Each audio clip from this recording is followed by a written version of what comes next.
Et Les Vengeurs. D'accord. Et le sous-titre de la pièce, c'est Le Flower Killer. Et vous le faites en noir et blanc d'ailleurs ou vous le faites en couleur? J'aurais bien voulu, mais on l'a fait en couleur. Elle se présente à nouveau devant moi et je ne la laisserai pas s'enfuir une seconde fois. Mais c'est vraiment Barbara ou c'est... Non, c'est une autre femme. Ah d'accord.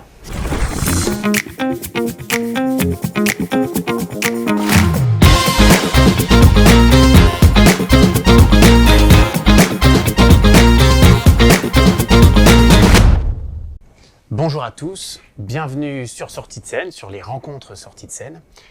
Aujourd'hui, j'ai le plaisir d'accueillir Jennifer Moret.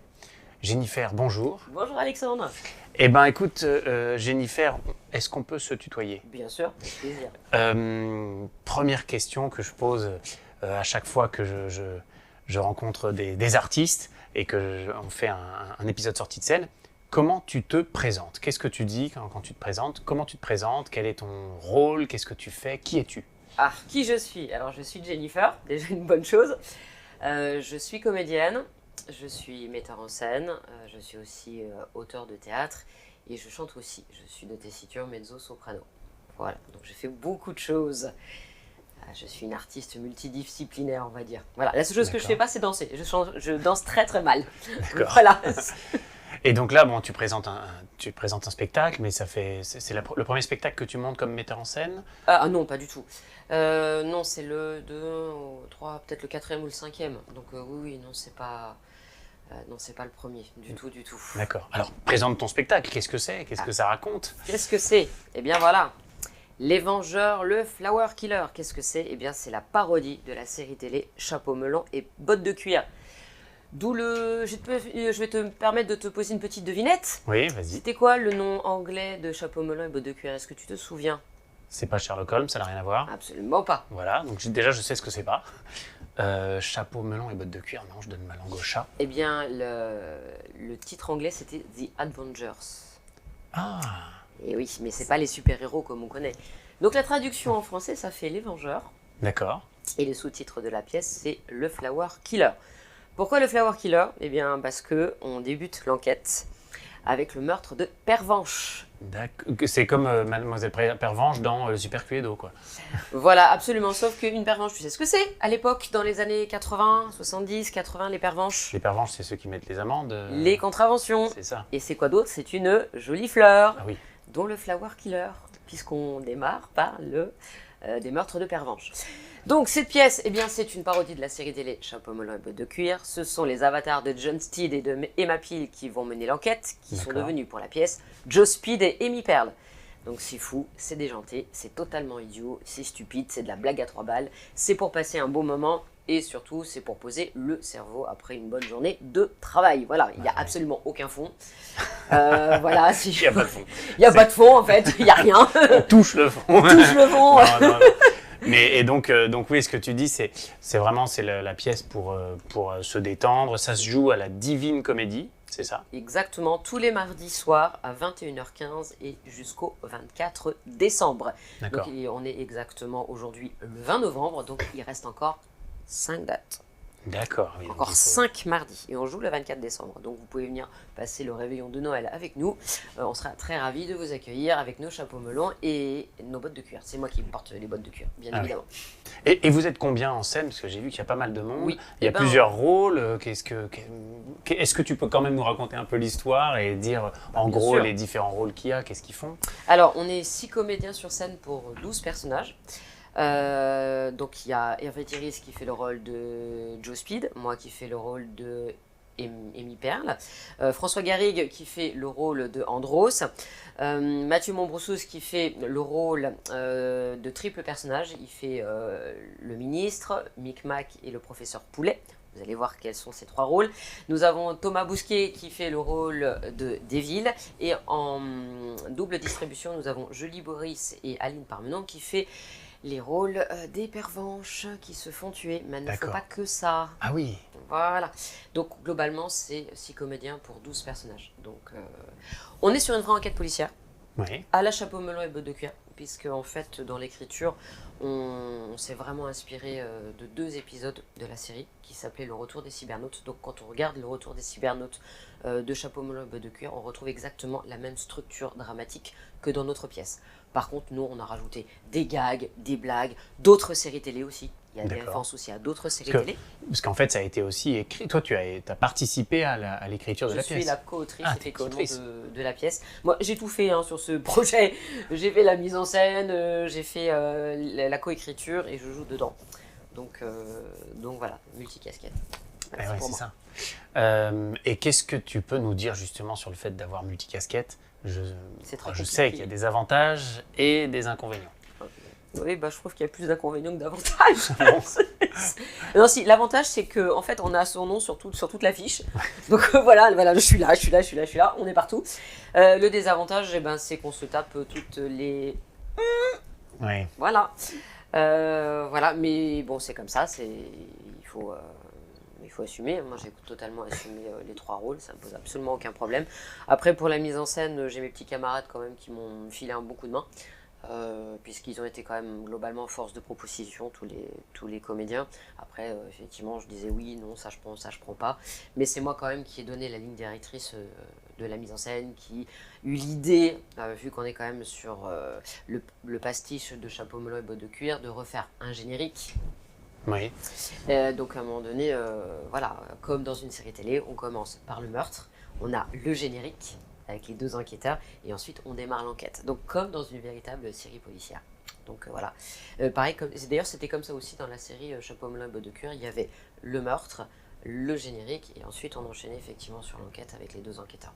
Donc on a gardé exactement la même chose. Et là, en termes de rôle, t'as plutôt un premier rôle ou un second rôle, ou c'est équilibré? Honnêtement, j'ai pas envie de dire que dans cette pièce, il y a de premier ou second rôle, parce que tous les rôles sont importants. Oui, je fais le rôle de l'enquêtrice, donc on va dire, oui, en fait, c'est toi et ma pile, donc forcément, tu as le rôle principal. Mais j'ai envie de dire que si j'ai pas Thomas qui fait des villes, ça marche pas. Oui, si j'ai pas Andros, ça marche pas. Si j'ai pas Mathieu qui me fait le triple rôle, qui globalement, ce sont les témoins, ces triple rôles-là, en fait, j'ai pas d'enquête, donc ça marche pas. Si j'ai pas les nanas des pervenches qui meurent au début, ça marche pas non plus. Surtout en plus, c'est elle qui accueille le public au départ, en mettant des amendes. Voilà, donc j'ai spoilé le truc. Vous allez être accueillis par une pervenche qui vous met des amendes, mais pas des amendes qui se mangent, qui se payent. Donc voilà, donc c'est un peu l'idée de la pièce, c'est ça. On est quand même dans de l'humour un peu fou. Donc non, j'aime pas dire que dans cette pièce, il y a des rôles principaux, des rôles secondaires. Non. Tout le monde a sa place et tout le monde doit le défendre. Et d'ailleurs, c'est le cas, tout le monde défend son personnage, mais alors en haut en couleur. Vraiment, on mouille la chemise, clairement. D'accord. Et en fait, le fait que que ton personnage soit l'enquêtrice, c'est un petit peu toi qui prends la main du spectateur et qui l'emmène dans la narration, en fait, qui découvre un peu les tenants, les aboutissants du spectacle. Et donc, ça matche pas mal avec la mise en scène, avec le metteur en scène. Alors, c'est pas tout à fait ça. Parce qu'en fait, à la moitié de la pièce, le spectateur sait avant les enquêteurs qui est le méchant. D'accord. Et après, c'est le principe de Columbo, c'est de savoir comment les enquêteurs vont faire pour le démasquer. Donc, mais au départ, celles qui sont le plus en contact avec le public, finalement, c'est les comédiennes qui jouent les pervenches. Ah oui, ok. Voilà. Donc bien évidemment, c'est une pièce policière humoristique. On s'est aussi inspiré dans la mise en scène du stand-up, etc. C'est-à-dire qu'on a cassé le 4e mur. Donc le spectateur, à un moment donné, est mis à contribution. Il réagit. À un moment donné, les 2 enquêteurs disent on va récapituler à l'aide du public ce qu'on sait déjà. Oui. Donc, avec le spectateur, on récapitule avec eux, on les fait participer, on les fait à un moment donné se lever sur l'hymne national qui est God Save the Queen, l'hymne en anglais. Pourquoi? Je ne dirai pas pourquoi. Voilà, mais il y a une raison. Donc globalement, voilà les grandes lignes de la mise en scène et du travail qu'on a fait tous ensemble avec moi et les comédiens. Ça me permet de rebondir et de dire, écoute, qu'est-ce qui fait, d'après toi, que tu t'es retrouvé à faire tous ces rôles? Pourquoi tu as monté ce spectacle? Pourquoi tu l'as écrit, ensuite mis en scène, ensuite joué? Pourquoi?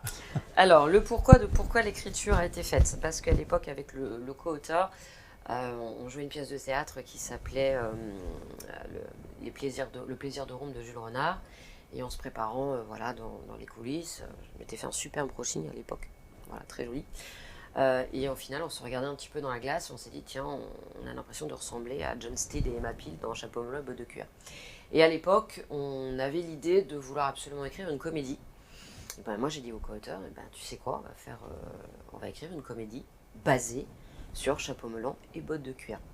Donc, c'est ce qu'on a fait. On a mis assez longtemps pour monter la pièce, puisqu'on a mis quasiment entre l'écriture et la mise en production 15 ans, parce qu'on était beaucoup de comédiens. C'était 15 ans, c'était quand que vous avez commencé à écrire? On l'a écrit entre 2010 et 2013.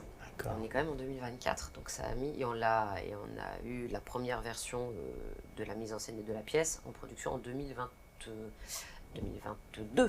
Donc voilà, ça a mis quasiment 10 ans. Oui, 10 ans de travail, 10 ans de travail, de gestation, recherche, de gestation, etc. Parce qu'il fallait trouver des financements, etc. Et c'est pas forcément évident. Et quand vous arrivez avec 6 comédiens, vous faites pas bien, vous allez nous coûter cher, voilà. Donc c'est un peu ça. Ceci dit, on a écrit la pièce. Et ensuite, ce qui s'est passé, c'est que je ne devais pas faire la mise en scène. Je devais jouer par contre effectivement le rôle d'Emma Peel, l'avatar, donc Amy Pearl dans notre pièce. Et au final, la personne qui devait faire la mise en scène m'a un peu lâché, m'a laissé un peu tomber. Et du coup, j'ai repris le bébé et je me suis dit, écoute, je vais faire de la mise en scène. Tu avais déjà fait de la mise en scène, de toute façon. Oui, mais pas de comédie. Oui. J'avais fait autre chose, mais pas forcément de comédie. Et c'est là en fait que le rôle de mes collaborateurs, de mes comédiens était très fort, parce que j'ai certains comédiens où la comédie font clairement partie de leur univers. Je pense par exemple à Hervé Thierry qui fait le rôle de John Steed, Avatar Joe Speed. Voilà. Lui, il est très dans la comédie. Et, voilà, ça a été ça a été une aide. François Garrigue aussi, qui a eu quand même un prix, le prix du jeune metteur en scène du Théâtre 13, il y a maintenant, je crois, une dizaine d'années. Il le dira avec moi. Voilà, m'a beaucoup aidé aussi. Ça a été, voilà, ils ont tous participé en étant force de proposition. Et donc vous avez travaillé, vous l'avez créé où ce spectacle? Et il y a combien de temps On l'a créé en janvier 2022, donc au Théâtre dans le 15e. Ensuite, on a fait une mini-tournée en 2023 à Agde et à Perpignan. On a fait Avignon 2023. Ensuite, on a fait une petite tournée sur la fin 2023. On a fait Auxerre, on a fait Coulommiers. D'ailleurs, Coulommiers, on y retourne au Cool Théâtre le 31 décembre pour faire le réveillon, avec 2 dates. Et ensuite, on a été repris donc à la Divine Comédie on a commencé au mois de septembre, le 24 septembre, et on finit le 24 décembre, tous les mardis à 21h15. On dit 24-24, on voit qu'il y a du métier pour dire les choses. Et donc, quand tu l'as fait à Avignon, c'est quoi ton retour sur Avignon? Est-ce que tu peux nous dire? On a fait un super Avignon. Honnêtement, j'ai envie de me dire même qu'on a un humour qui est peut-être plus... mieux accueilli peut-être même à Avignon qu'à Paris, parce que Avignon, ça réunit, j'ai envie de dire, la France entière. Les bobos parisiens, mais aussi la France entre guillemets profonde. J'ai rien contre la France profonde, bien évidemment, ni les bobos parisiens, mais du coup, on a un panel de gens qui viennent sur Avignon, et quand ils viennent pour ça, pour se bourrer de pièces, pour se bourrer de comédie, pour se bourrer de drames, etc. Et on a fait un excellent Avignon, on a fait quasiment complet à 80% complet. Donc on a eu tous les articles de presse qu'il y a là, le Provence, le Dauphiné, on les a eu à Avignon. Oui. Et on a vraiment été très très très bien accueillis à Avignon. Donc voilà. Et est-ce que tu peux nous dire, d'après toi, quel est le secret pour réussir un festival à Avignon? Faire des comédies. Alors il faut faire des comédies, il faut beaucoup flyer. Moi, quelqu'un qui dit je fly 1 heure par jour, non. Moi, avec certains de mes comédiens, on flyait 5 à 6 heures par jour. Et l'idée, c'est d'aller voir les gens. Alors, faire la parade, c'est super. Nous, on n'a pas fait de parade, on n'était pas en costume non plus. Nous, le parti pris, ça a vraiment été d'accoster les gens, d'arriver avec nos fly et de parler de la pièce, de leur dire, voilà, c'est inspiré de la série télé Chapeau melon et bottes de cuir, c'est une parodie, c'est un pastiche sur lequel on a rajouté de l'humour français, de l'humour potache, de l'humour avec des blagues à 3 balles, mais de l'humour qui est là pour distraire les gens.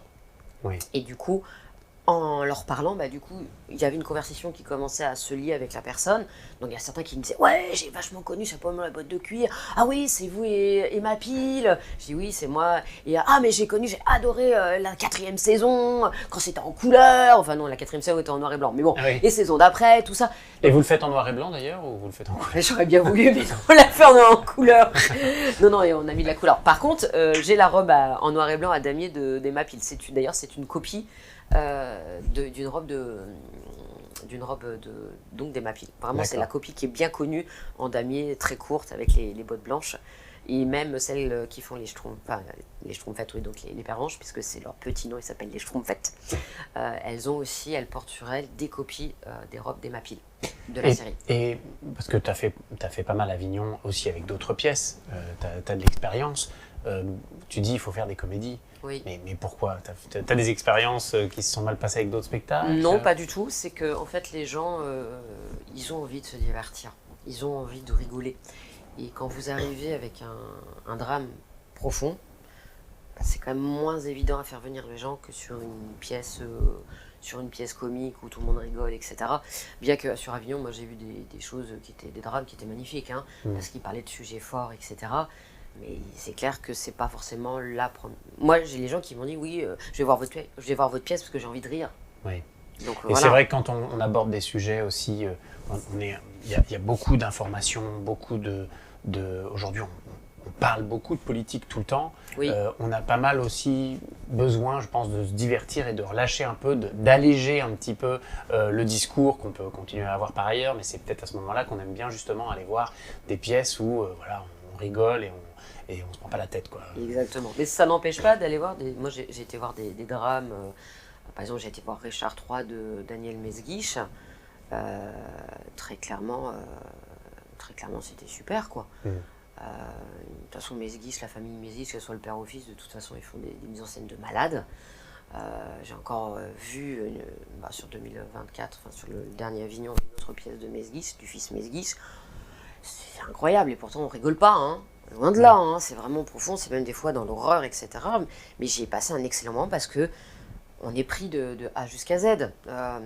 Et puis voilà, et puis des fois j'allais voir aussi des comédies pour me divertir. J'ai été voir aussi d'autres spectacles parce que j'aimais bien le sujet aussi, parfois parce que c'était de la musique.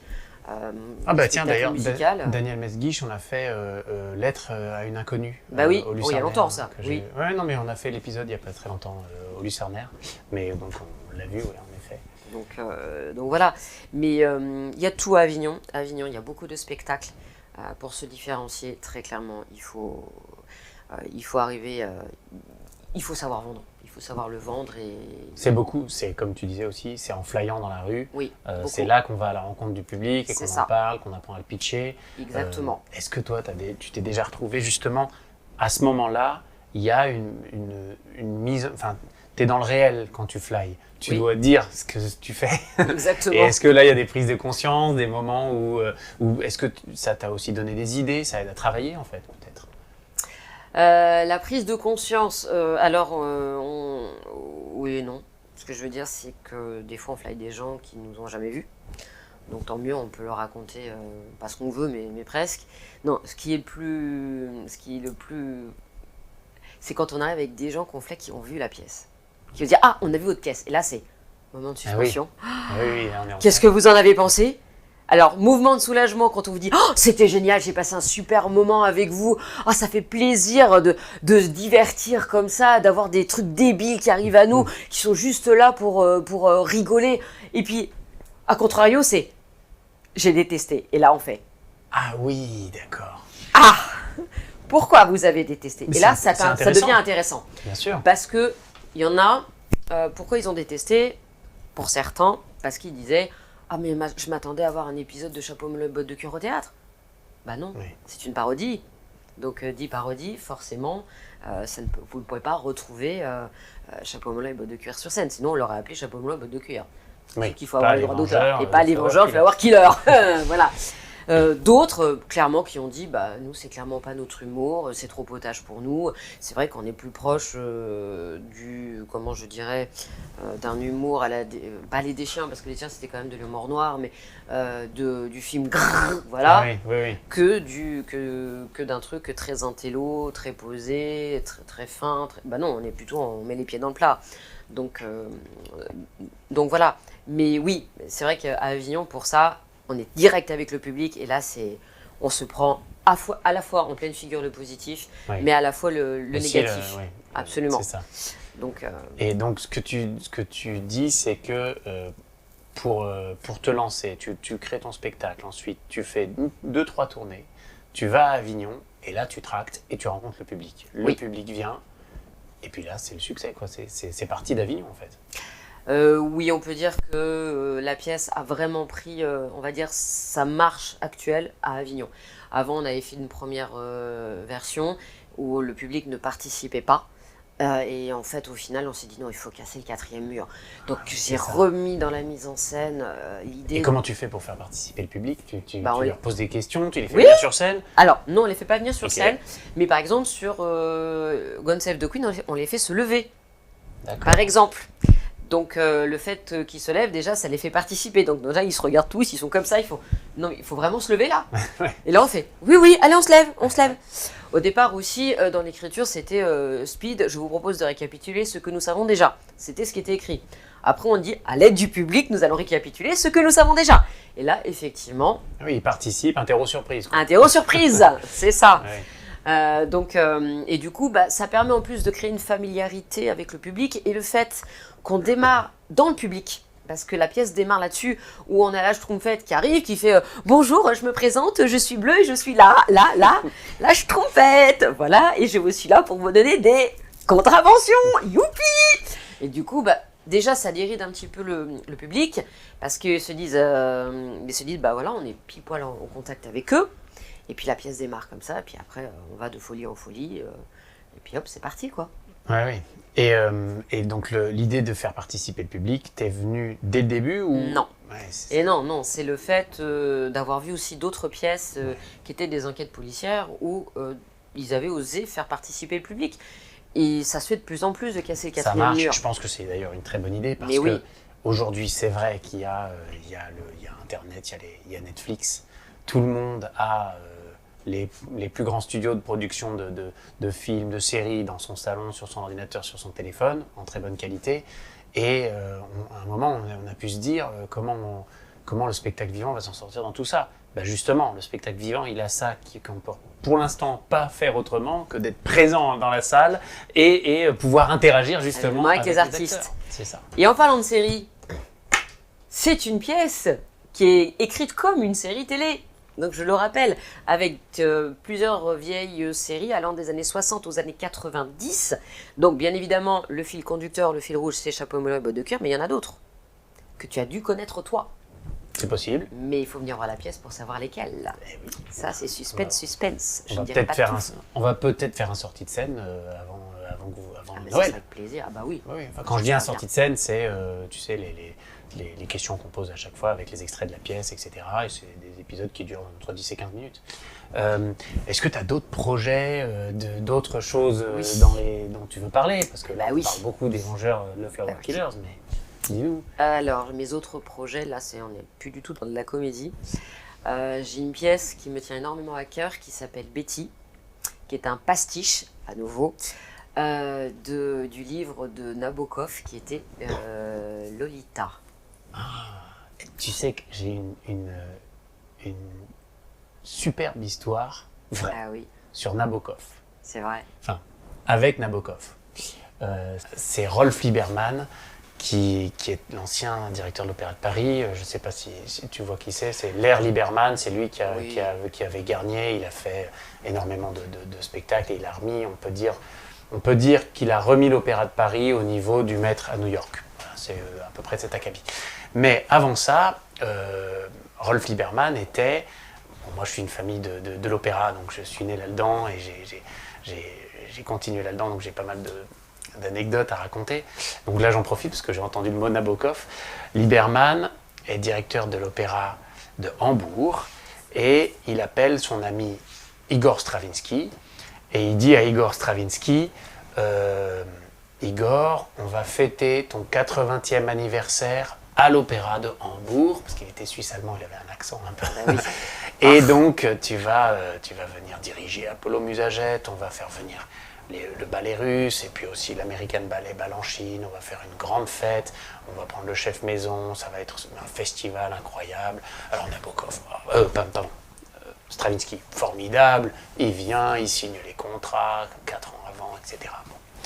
Et puis, 6 mois avant le début des répétitions, Stravinsky appelle Liberman et il dit « Je suis dans une situation très délicate. Je viens d'avoir un appel du Kremlin qui m'invite à fêter mon 80e anniversaire au Kremlin. Ça fait 40 ans que je n'ai pas revu mon pays. Il faut que tu me libères. » Alors Liberman, parce que Stravinsky était citoyen, citoyen russe, mais citoyen américain, ensuite il était parti.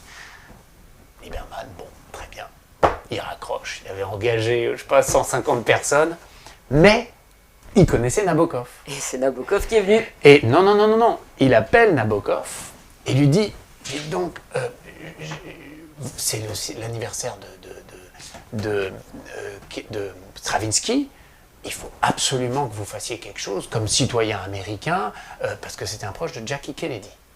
Il faut absolument que vous fassiez quelque chose pour Stravinsky, pour son 80e anniversaire. C'est un compositeur extraordinaire, vous devez faire quelque chose. Nabokov dit, oui, bien sûr, oui, c'est une très bonne idée, je vais en parler, bon, bien sûr, il raccroche. Il appelle Kennedy et il dit, il faut faire quelque chose avec Stravinsky. Et Kennedy, mais bien sûr, pas de problème.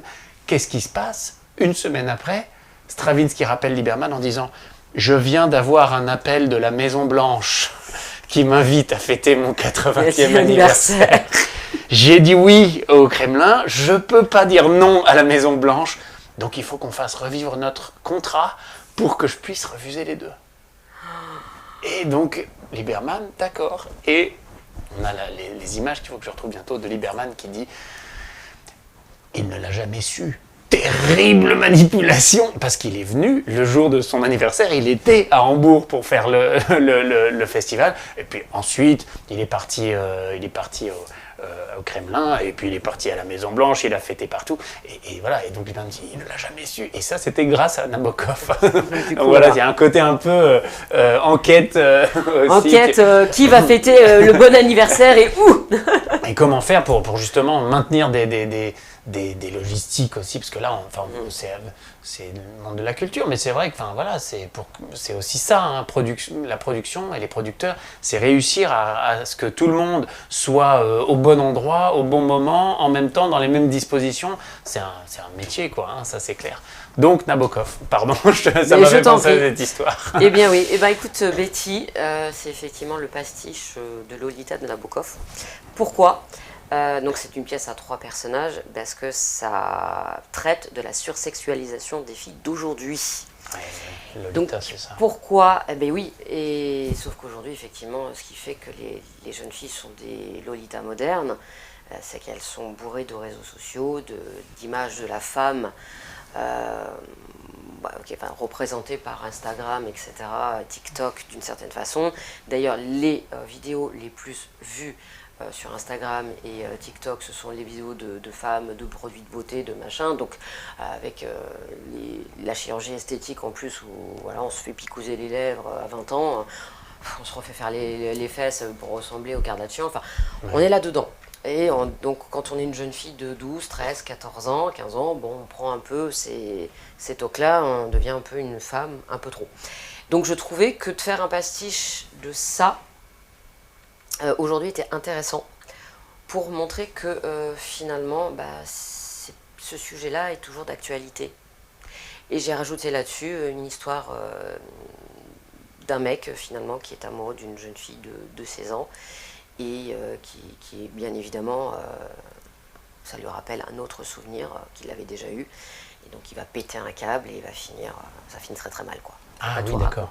Ah, voilà. Donc, parce que c'est un homme plus âgé, c'est ça? C'est un homme plus âgé, comme c'était sur Nabokov, amoureux de cette jeune fille, qui va séduire la mère comme chez Nabokov. Mais après, il y a des différences qui arrivent, c'est que, bon, je ne vais pas tout raconter non plus. Mais voilà, en tout cas, l'idée, c'était vraiment de dire qu'aujourd'hui, on est encore, avec les réseaux sociaux, avec, j'ai envie de dire, la pornographie aussi en libre accès sur Internet, bah, on est encore dans ces sujets-là de... Et c'est un vrai débat d'ailleurs au niveau des pourcentages, Oui. au niveau des études, etc. Parce que tout ça a amené plus d'agressions sexuelles sur les jeunes filles, parce qu'elles se prenaient trop pour des femmes, donc les hommes ne voyaient plus l'image de la jeune fille, mais de la femme. Donc ça a entraîné tout ça. Donc tout ça est encore véritablement un sujet d'actualité. Et avec cette pièce-là, j'essaye de défendre ça, en mettant un bel honneur à Nabokov, parce qu'aujourd'hui, clairement, même s'il l'a écrit il y a 40 ou 50 ans, je crois même peut-être un peu plus, même d'ailleurs, j'ai plus les dates en tête, clairement, c'est toujours d'actualité. Oui. Mais d'après toi, là on vient sur des sujets de société, mais ça vient d'où ce penchant et ce glissement, j'ai envie de dire. J'ai l'impression que les réseaux et que les systèmes de communication, en rendant la communication très accessible, c'est un peu là ce qu'on fait, on peut faire, tout le monde, maintenant le média devient monnaie courante. D'où est-ce que ça vient que avec toute cette possibilité, on se met en fait avec toute cette surcommunication à communiquer de manière de moins en moins peut-être raffinée et de plus en plus resserrée. D'où ça vient d'après toi? J'en sais rien. Je pense que voilà, les jeunes aujourd'hui sont très à l'aise avec les téléphones portables, donc ils regardent. Ils voient une femme qui a des grosses lèvres, qui se met du rouge à lèvres, et elles ont beaucoup de followers sur Internet, beaucoup sur Instagram. Ils se disent, pour être populaire, c'est ça qu'il faut faire. Donc je pense que c'est ça. Comme à une époque, on voyait les Catmos comme ça sur les podiums, et les filles, il fallait qu'elles soient toutes comme ça. Oui. Sinon, ça n'allait pas. Donc, Mais ça, c'était... Parce que dans le monde de la mode, les femmes minces, les femmes comme ça a une fonction. C'est que ça permet aux vêtements de tomber et d'être beaux. Oui, mais donc on est là pour vendre des vêtements. C'est ça, mais en fait. dis ça à une gamine de 14 ans. C'est ça. Voilà, et pareil pour cette gamine de 14 ans qui regarde Instagram ou TikTok et qui voit une belle femme qui est en train de se mettre un petit string, un super soutif, et qui se dit, et qui a un succès fou. La gamine elle regarde ça et me dit, ah bon, pour être populaire, il faut faire ça. Je vais le faire aussi. Ouais. Oui, il n'y a plus de garde-fou. En fait, tout est possible. Voilà, après, croit-on. Et puis après, il faut que... C'est là que le rôle des parents arrive, est important aussi. Mais les parents ne peuvent pas être non plus... sont pas là par tout le temps. Et d'ailleurs, il y a aujourd'hui beaucoup d'harcèlement qui se crée via les réseaux sociaux. Beaucoup de parents ne savent même pas que leurs enfants sont harcelés via les réseaux sociaux. Ils ne sont même pas au courant de ça, donc ils ne peuvent pas être malheureusement partout. C'est une technologie qui est allée très vite. Oui. Et c'est vrai c'est un peu comme... les technologies, elles doivent venir aussi avec une morale et un mode d'emploi. C'est ça. et j'ai l'impression, c'est un sentiment comme ça que je me pose la question, est-ce qu'on a eu le temps de s'adapter, nous, les êtres humains, à cette nouvelle technologie et à cette manière d'être en contact direct comme ça avec des milliards d'êtres humains? On a été habitués au village. Et on a le monde entier. C'est ça. Aujourd'hui, on a effectivement la technologie, sauf qu'on n'avait pas le mode d'emploi. Aujourd'hui, on est en train d'écrire le mode d'emploi. Savoir comment on doit l'utiliser. C'est ça. Aujourd'hui, on en est là. C'est-à-dire qu'on est allé trop là, maintenant il faut qu'on revienne un peu plus au milieu, qu'on restructure tout ça. D'ailleurs, les gouvernements ils commencent à mettre des garde-fous là-dessus, pas d'écran avant 3 ans, très peu d'écran jusqu'à 6-7 ans, un téléphone portable à partir de 12 ans mais sans Internet, et un téléphone portable avec Internet à partir de 16 ans. Aujourd'hui, c'est la loi qui est passée, c'est pas moi, c'est pas qui le dit. D'ailleurs, moi j'ai une petite fille de 8 ans, elle me croyait pas, je lui ai montré ça, elle me fait « Ah oui, en fait maman, t'avais raison ». Oui, en plus, c'est vrai, les écrans, au-delà du fait que ça prend notre attention, et notre attention est devenue une monnaie d'échange, en fait, on vend de l'attention. Au-delà de ça, la luminosité dérègle le cercle circadien, dérègle notre vie, notre biologie, en fait, et donc aussi notre santé. Ça a un impact sur la santé, et puis il y a aussi évidemment l'aspect drogue, la dopamine, la nouveauté, qui c'est ça. On y va. Ça, c'est un projet aussi que je vais avoir prochainement aussi, d'utilisation comme ça du téléphone. Et c'est vrai que la dopamine qu'on peut avoir quand on vient voir un spectacle vivant, elle est différente. Il faut aller la chercher. C'est pas évident, mais c'est vrai que pour remplir une salle, il faut que les gens s'organisent. Oui. Qui mettent en place toute une logistique après le boulot, s'ils ont des enfants, s'ils en ont pas, qu'on se mette d'accord avec tout le monde pour se retrouver à l'heure, à tel endroit, rentrer dans le théâtre, s'asseoir, attendre, patienter, etc. Et ensuite, on vit quelque chose d'unique en plus, parce que c'est différent chaque soir. Donc pour moi, c'est vraiment la vie, mais ça demande un effort. Et une des difficultés de la surtechnologie, c'est qu'il y a de moins en moins d'efforts à faire pour atteindre ce shot de dopamine. C'est ça. Il faut réussir à convaincre les gens de faire l'effort, voilà, parce qu'ils sont là. Alors maintenant, ils se rendent compte aussi que pour leur santé, c'est pas bon. Donc ils continuent à regarder pour avoir leur shot de dopamine, mais ils sont dans la salle, ils courent pour quand même essayer de contrebalancer. Je fais de l'écran, mais je suis en train de faire du sport. Enfin, c'est difficile, quoi. Et oui. Mais voilà, en tout cas, oui, c'est un de mes projets, effectivement, c'est de parler de ce sujet-là, de la sursexualisation des filles via, effectivement, les téléphones portables, qui amène à cette histoire-là, à cette histoire de Betty et de Laurent Gray, qui est le personnage principal donc, de ma future production. Donc, voilà. Et Laurent Gray, le personnage principal, donc lui, d'où il vient cet homme? C'est un professeur de français qui, justement, a été professeur de français dans un collège pour jeunes filles. Et puis un jour, il tombe amoureux. Il n'y a que des jeunes filles dans ce collège? Oui, absolument. Mais ça se passe aujourd'hui ou... Dans les années 2000. D'accord. Voilà, donc, mais voilà. C'est tiré d'une histoire vraie ou c'est... Non, pas du tout, c'est complètement inventé. Voilà, donc, et puis il tombe amoureux d'une de ses élèves qui s'appelle Barbara. Et finalement, c'est certainement une relation qui était réciproque, mais comme elle était jeune, eh bien, les parents ont dit non, je ne veux pas. Donc du coup, il s'est retrouvé être accusé d'harcèlement sexuel, etc. sur cette jeune fille. Il se fait renvoyer de son collège, dans lequel il travaille.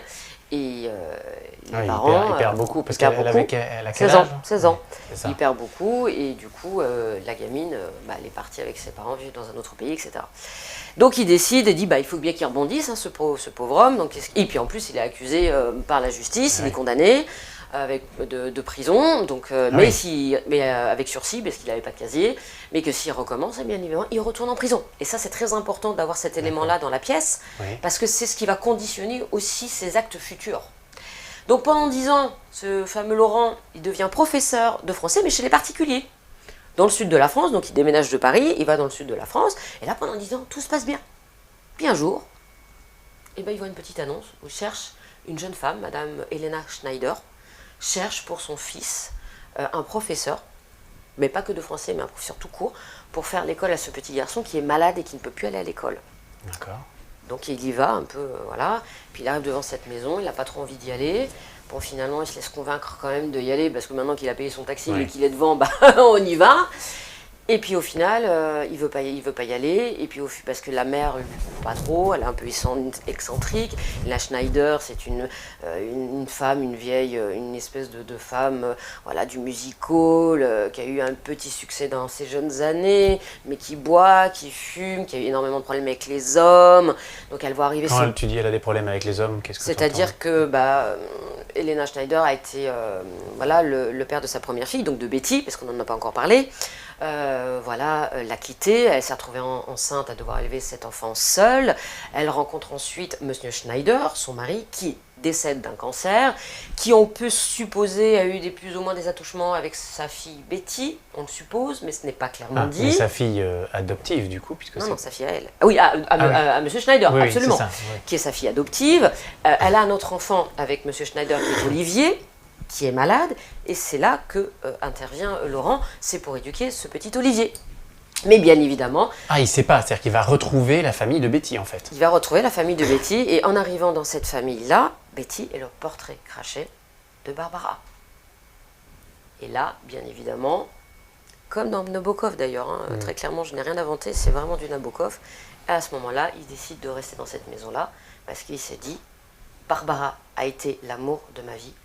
Elle se présente à nouveau devant moi, et je ne la laisserai pas s'enfuir une seconde fois. Mais c'est vraiment Barbara ou c'est... Non, c'est une autre femme. Ah d'accord. C'est une autre... non, il y a 10 ans d'écart. Oui, Barbara avait 16 ans à l'époque, Betty a 16 ans, quand il la rencontre aussi. Même âge, même portrait, même tout pareil.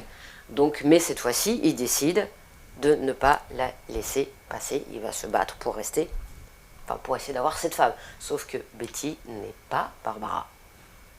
Physiquement, elle lui ressemble, mais ce n'est pas elle. Et en plus, c'est une jeune fille, voilà, de 16 ans, qui est bourrée de réseaux sociaux, qui sa mère ne lit... Ça recommence en fait. Ça recommence. Ouais. Et cette fois-ci, en plus, il a l'épée de Damoclès de se dire que s'il y va vraiment, et qu'il se fait choper, il va en prison. Donc, parce qu'il a déjà une condamnation sur le dos. Ouais. Donc, Il n'y a rien de pire pour faire que les gens tombent amoureux, c'est de leur dire que c'est pas possible. Exactement. Dès que c'est pas possible et eh qu'il ben, faut surtout pas le faire. Eh ben on y va. Eh ben, c'est exactement ce qui va lui arriver. Ouais. Et ça finit très, très, très mal. Ah cool, super, bonne ambiance. Mais sinon, il y a les Vengeances de la War Killer, c'est beaucoup plus drôle. Donc c'est sur la pulsion, sur la tentation. C'est plus sur la tentation, la passion amoureuse. Moi, au départ, ce qui m'avait intéressé en travaillant là-dessus, en fait, la sursexualisation n'est venue qu'après, en seconde main. Moi, ce qui m'intéressait de travailler avec Betty, c'était la passion amoureuse. C'est de savoir à quel point, à quel moment la passion amoureuse devient, on va dire, une situation, comment dire, une excuse à un homme pour commettre des actes horribles, qui sont perçus par le spectateur. Et alors là, les actes horribles. Je ne les dis pas parce qu'il faut aller voir la pièce. Ok. Mais ça, c'est que dans la deuxième partie de la pièce. Oui. Les actes horribles, sinon, en fait, parce qu'elle a 16 ans ou on est sur la limite, c'est ça 16 ans, 17, je crois peut-être même 17, je ne sais plus trop.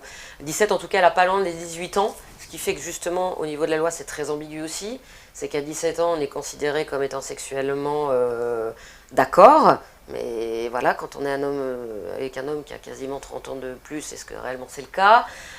Enfin, voilà, les questions se posent. Tout ça se pose encore des questions par rapport à ça. Est-ce que à 17 ans, on peut dire oui, ok voilà, ça pose énormément de questions. Et la pièce ne répond pas d'ailleurs à ces questions-là. C'est au spectateur de savoir si oui ou non on peut répondre à ça ou pas. Et d'accord. Et juste comme ça, par curiosité, oui.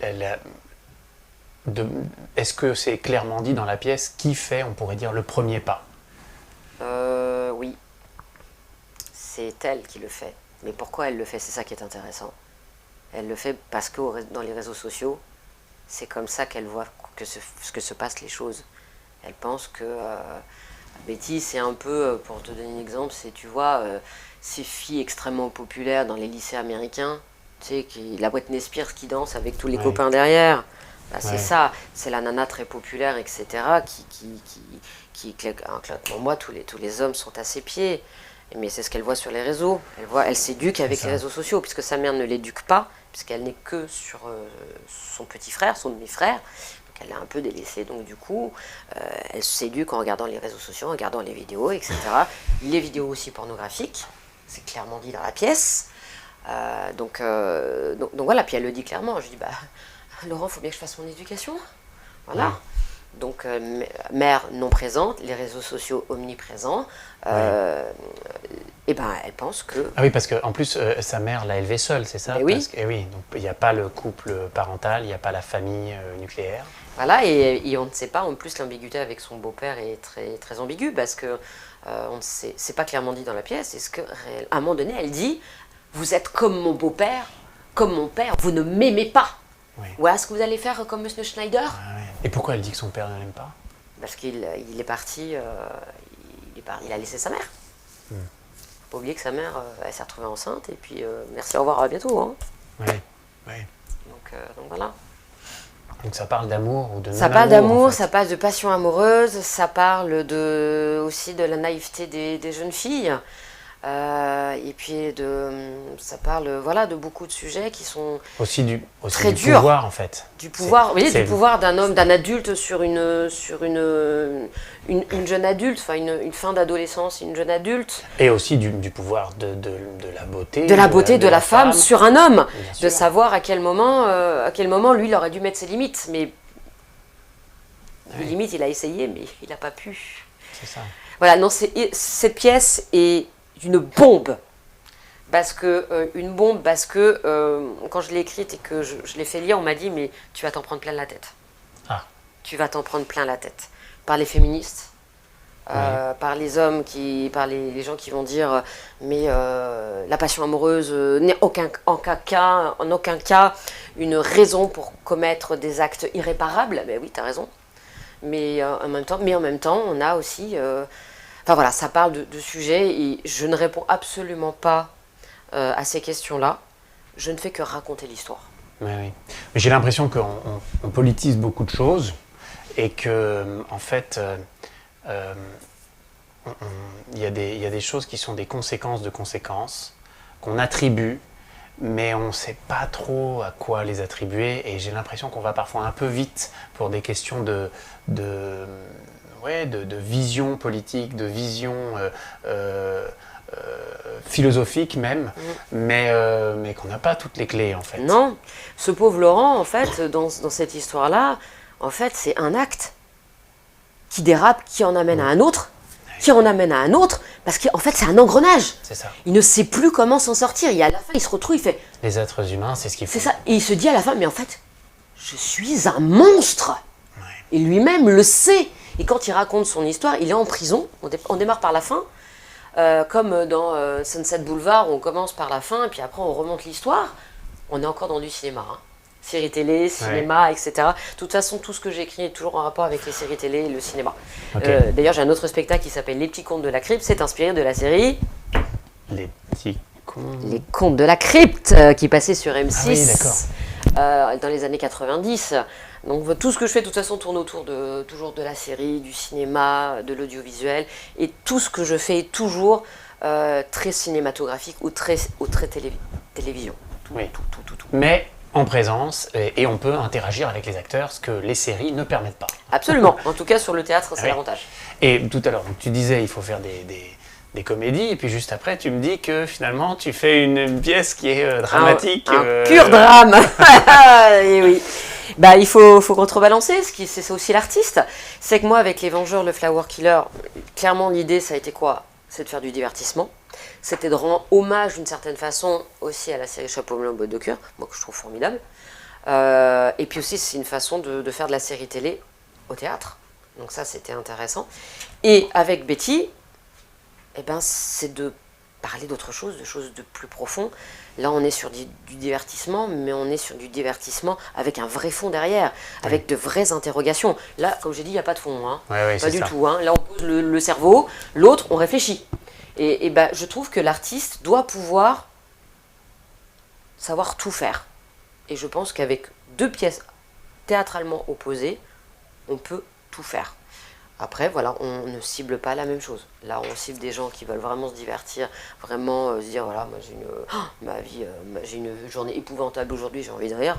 Allez voir Les Vengeurs, le Flower Killer, vous n'avez absolument pas à réfléchir. Vous regardez la blague à 2 balles, vous rigolez, et c'est parfait, et puis vous repartez avec votre petit cerveau.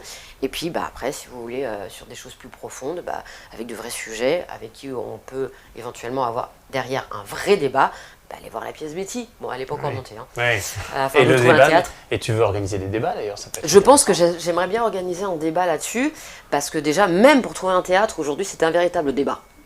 Ah oui, parce qu'ils ont peur. Ils ont peur des réactions, etc. Oui, c'est ça. Et ça serait intéressant justement qu'il y ait un vrai débat derrière, avec le spectacle, etc. Et je suis prête à me prendre des tomates dans la tête. Vraiment. C'est ça, en fait, il y a une problématique sur... On dit l'erreur est humaine, mais c'est vrai, en fait. Les humains, c'est ce qu'ils font, c'est des erreurs. Bien sûr. On fait des erreurs tout le temps. C'est d'ailleurs comme ça qu'on apprend. Bien sûr. Parfois, on fait plusieurs fois la même erreur.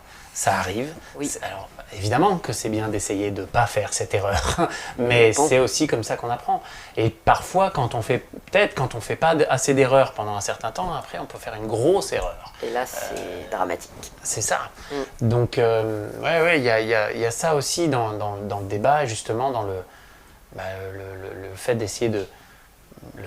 Le pardon, la compréhension, la contextualisation, c'est tout ça aussi que ça pose comme question. Et d'où est-ce que ça vient? Est-ce que le problème c'est Instagram, ou est-ce que ça est venu juste se planter dans un terreau fertile qui est dû à tout un tas d'autres contextes? J'ai envie de dire mauvais concours de circonstances. Ouais. En tout cas sur Betty, c'est ça, c'est un mauvais concours de circonstances. On avait cet homme-là qui fuyait son passé pendant 10 ans, On avait cette femme-là qui cherchait absolument à donner le meilleur pour son fils avec les moyens qu'elle a, hein, parce qu'elle aussi c'est une femme qui est ravagée, hein, ravagée par les hommes, ravagée par l'alcool, parce qu'en plus c'est une femme qui n'a pas eu la carrière d'artiste qu'elle a eue, voilà, c'est une femme du music-hall, voilà, elle boit, elle fume, elle a tous les défauts possibles et inimaginables, et puis dès qu'elle voit arriver cet homme qui est quand même très beau, elle se dit, oh, en fait, au bout d'un moment quand elle le voit arriver, c'est, en fait je le veux pas pour mon fils, je le veux pour moi. Ah oui, en plus, oui, c'est ça. Oui, oui, Donc oui. elle le drague ouvertement, lui il la rejette, mais comme lui voit que c'est le seul moyen d'atteindre la fille, bah il va draguer la mère, voilà. Donc on est sur mauvais concours de circonstances et Betty qui est là, voilà, qui est envahie de réseaux sociaux, bah, qui se retrouve en face de cet homme-là, qui elle se dit pour une fois, je vais peut-être avoir enfin l'image d'un père en face de moi, mais au final non. C'est pas un père qu'elle a en face d'elle, c'est, encore une fois, c'est un amant, pas un père. Mais elle confond l'amour d'un père avec l'amour d'un amant. C'est ça, la recherche du père. Et elle croit que... L'Astromae, il a fait fort, hein, papa. Oui. Elle recherche son père parce qu'elle n'en a pas eu. Elle voit les réseaux sociaux, elle voit que pour se faire aimer, il faut être aguicheuse, il faut être ceci, il faut être cela, il faut être comme ci, il faut être comme ça, il faut être très sexualisé, etc. Elle fait ça sur Laurent. Laurent l'interprète mal. Mauvaise compréhension entre les deux, parce qu'ils ont des histoires différentes, et ça finit au clash. Voilà, vaste Parfait. programme. On se retrouve dans un an. C'est ça. Ben, pareil, on va faire un sortie de scène sur ce spectacle, Ouais. comme ça on va pouvoir le suivre le long de l'année. Eh ben, écoute Jennifer, merci pour cet échange. t'en Est-ce que prie. tu veux dire une dernière chose? Je finis toujours les épisodes par cette question. Quel est votre conseil à la jeune génération qui se lance dans le métier? En fait, j'aime bien cette question parce qu'elle permet aux gens d'en dire un peu plus sur eux, en fait.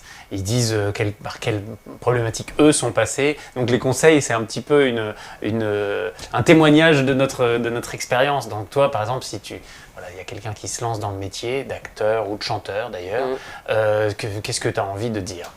Ne faites pas ce métier-là pour être aimé ou pour être reconnu. Faites-le parce que vous avez des choses à défendre. Si c'est simplement défendre des choses en disant « je vais divertir les gens », eh bien, votre idée, c'est de divertir les gens, de défendre l'idée de dire « je vais faire du divertissement ». Ce n'est pas, j'ai envie de dire, c'est pas une honte que de faire du divertissement. Hein. Bien sûr, c'est de Pas savoir du pourquoi tout. on fait la chose. C'est pourquoi on fait la chose. Ne le faites pas pour vous, mais pour les autres. Parce que vous avez envie de défendre des propos. Tout ça pour vous dire, n'oubliez pas, Les Vengeurs, le Flower Killer, la parodie absolument pas officielle de Chapeau melon et bottes de cuir, tous les mardis soirs à la Divine Comédie jusqu'au 24 décembre. Voilà, Eh ben, ça sera le mot de la fin. je te remercie. Merci à toi. Au revoir.